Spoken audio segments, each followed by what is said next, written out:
More nationwide demonstrations are unfolding against proposed tax hikes in a new finance bill. Anti-riot police in the capital, Nairobi, have fired tear gas to disperse protesters, and police units have sealed off Parliament, where MPs are debating amendments to the bill ahead of a final vote. State House, which is the main office and official residence of the president, has also been sealed off. Let's now bring in Robert Nagila. He is on the streets of Nairobi.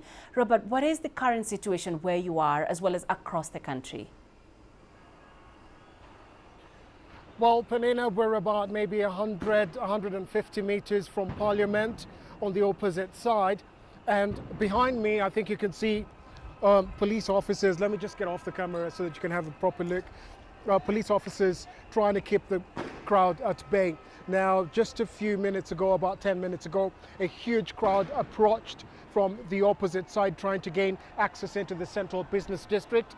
And they succeeded in pushing security officers back and have now merged with a much bigger crowd. So we've literally got thousands of protesters inside the central business district trying to push riot police officers back to gain access to the Parliament precinct. We've had tear gas canisters thrown all morning, and the protesters don't seem to be willing to relent. They're energetic, and they say that they want to make their way to Parliament to have their voices heard, that the finance bill, which is on the table before Parliament this afternoon, must be rejected.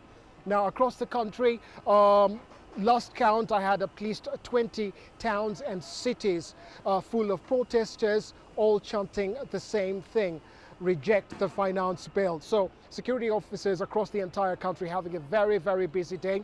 We've seen several people injured. Some appear to have gunshots. We're not sure if it's with rubber bullets or live bullets. We'll be able to confirm that. But we've also had members of the Fourth Estate, the media, also injured in this engagement between the protesters and police. So as we speak, protesters still coming into the central business district to join their fellow protesters. And here outside Parliament is where they intend to make a stand. Penina? Yeah, Robert, I recognize where you're standing. Like you said, very, very close to Parliament.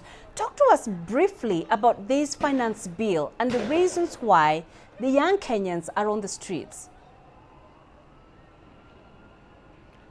Well, this is the second contentious finance bill. There was one in 2023 where we saw new taxes introduced, and we saw the government trying to widen the tax bracket. Partly, the reason they say is because they want Kenya to be able to finance its own budget. But the bigger reason is that Kenya has a lot of debt that it needs to pay for, and it's been forced to turn to the IMF and World Bank to borrow money so that it can be able to fund that budget. And hence this finance bill 2024, where the government has introduced new taxes, which the protesters say will basically strangle their livelihoods. A lot of them are complaining, they're unemployed, and say that they want the government to reject it and come up with another finance bill, as you're about to see in this story. Well, Robert, we did air that story, but let me just quickly just run you through my next question, which is my final question to you. We had these protests last week. That bill, of course, was being discussed in Parliament. Talk to us about today. You mentioned members of Parliament are already in Parliament. What is happening in Parliament today, and what kind of an outcome are we expecting?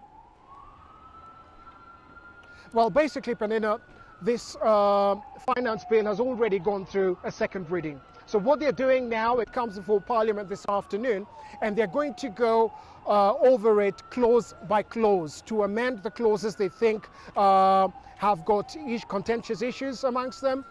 We know that they're talked of, for example, the 16% levy tax on bread. The fuel levy is also going to come up. So a number of taxes are going to be, that's just another ambulance carrying away an injured protester, I believe. So they're basically going to go clause by clause in that finance bill, amending what they believe is contentious.